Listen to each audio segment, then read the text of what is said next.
How did a strikingly pretty young woman suddenly start sleeping in uncompleted buildings and even sometimes in bus stops in tattered clothes in a town just outside Johannesburg, South Africa? Who is or are responsible for her growing pregnancy under those tattered clothes? Who is she and how did someone so beautiful get to this level of madness? Does she have family members around, and if yes, where are they and why have they left her to such a fate? The answers to these questions can be found in the true life story of Thandika, a young lady who could not stay away from not just men generally, but even married men. One of such exploits got her into a serious challenge that led to her present state. Whose path did she cross wrongly, and what did the person do to her that resulted in her present condition? Let's dive into the story proper at this stage. Thandika was the kind of beauty that turned heads and silenced conversations. Her bronze skin caught the sun's glow, her long braids were decorated with colorful beads that clicked gently when she walked, and her graceful figure moved like a song you never wanted to end. Every time she passed through the market, eyes followed her, including the eyes of men who should have known better. One of those men was Mary Tumfo, a hard-working woman. Tumfo was no stranger to the dust and sweat of the land. She carried herself with quiet dignity, her simple cotton dresses and bead necklaces speaking of tradition and pride. But lately, her heart had been uneasy. It started with small things: a strange perfume on her husband's shirt, his sudden act of coming back home very late at night and claiming to have had to work longer than normal. This naturally was followed by the fact that he was no longer strong enough to carry out his marital duties in bed as before. She at first thought this challenge was a temporary one, but it turned out otherwise. As a matured woman, she naturally sensed the presence of another woman in her husband's life. When Fu confronted her husband with this suspicion, he laughed it off. When she confided her suspicion in one of her neighbors, she was made to understand that her husband has been seen sneaking out of Thandika's house on a few occasions late in the evenings. When she asked Thandika, the young woman's eyes darted away and she naturally denied having anything to do with the man outside the usual neighborly greetings. However, the rumors had already begun to swirl like dust in the wind among the neighbors, some of whom have their eyes fixed on also trying to get Thandika's attention. Gradually, jealousy turned into desperation, and this led Mfo to a place she never thought she would go to, the home of Sangoma Katlego, the most feared and respected herbalist in the region. Katlego was a tall, lean man with piercing eyes and a voice that could soothe or slice, depending on his mood. His hut smelled of herbs and smoke, the walls hung with bones and charms. Mfo told him everything: her fears, her suspicions, her sleepless nights. Katlego listened in silence, then handed her a small concoction tied in a small piece of cloth.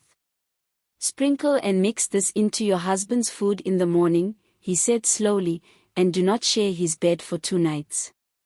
If he seeks another woman during that time, she will not escape the curse." Mfo's heart raced. She took the piece of cloth, barely noticing the shadows dancing on the walls. She did exactly what the herbalist told her to do. The next 2 nights were long and cold. On the second night, just before dawn, her husband rose quietly and slipped into the street. Mfo followed at a distance, her bare feet silent on the dusty road. She watched as he knocked on Thandika's door, and was welcomed inside. By sunrise, the quiet of the village was broken by a scream. Thandika stumbled out of her home, clutching her head, her eyes wild. She ran toward the old, half-built brick house at the edge of the township, a place children used to play, but no one dared visit after dark. There she collapsed, whispering to the wind. In the days that followed, the transformation was complete. Thandika wandered barefoot, her once bright clothes torn and dusty. She no longer met anyone's eyes, instead mumbling to herself as she walked the roads. Villagers avoided her, shaking their heads, some with pity while others watched with fear. She started sleeping in uncompleted buildings and sometimes at bus stops. She gets food and water from passers-by who pity her condition. Some of them used the opportunity to get close to her in the late hours and take advantage of her. These were those young men who had been looking for an opportunity to do so long before now but did not succeed. Some of the village drunkards will give her alcohol and food just to have their way with someone whom they dared not try to toast just a few weeks back. Consequently, Thandika's stomach started to show some bulges. She was pregnant. But for who? A question that was not easy to answer. Of course, there were rumors about the fact that apart from the usual fake friends that give her food and drinks and the drunkards, some highly placed men have been seen sneaking out of the uncompleted buildings she stayed in at odd hours. Those were men who are believed to make money in a ritual manner by taking advantage of mad women secretly. Even the herbalist responsible for her condition was rumored to have been seen on one occasion sneaking out of her place in an odd hour at night.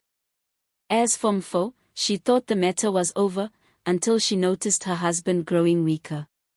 His voice grew faint, his once strong frame thin. Night after night, he lay staring at the ceiling, unable to rest. Terrified, Mfo returned to Sangoma Katlego for help. This time, she begged him for help to heal her husband. The healer agreed, but his price was one Mfo never expected. His words were calm, but they carried the weight of a trap closing shut. Apart from the monetary payment, he took advantage of her. Days turned to weeks, and the so-called cure never worked. Mfo realized the bitter truth: the curse she had set in motion had tangled around her own life. She had tried to destroy another woman, and now she was losing everything herself. The elders in the township still tell this story by the firelight.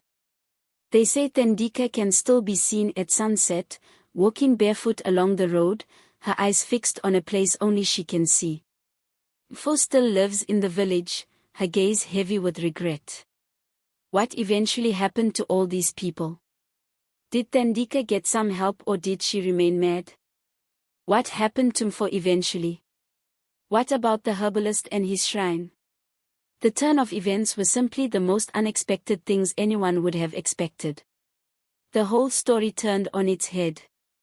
Thandika actually got cured of her madness in the most unexpected manner that even involved her source of madness, the herbalist. How did that happen and to what extent? Get ready for the part 2 of this thrilling African folktale story coming in just a few hours. Until then, please stay with this channel, subscribe to it and let us know your feelings as well as questions in the comment section. What do you make of this story? Where are you watching from? Have you experienced or heard about such happenings in your country before now? Don't forget to like, comment, and subscribe for more mind-blowing African folktale stories every week. Thanks for visiting the Myths and Stories from Africa.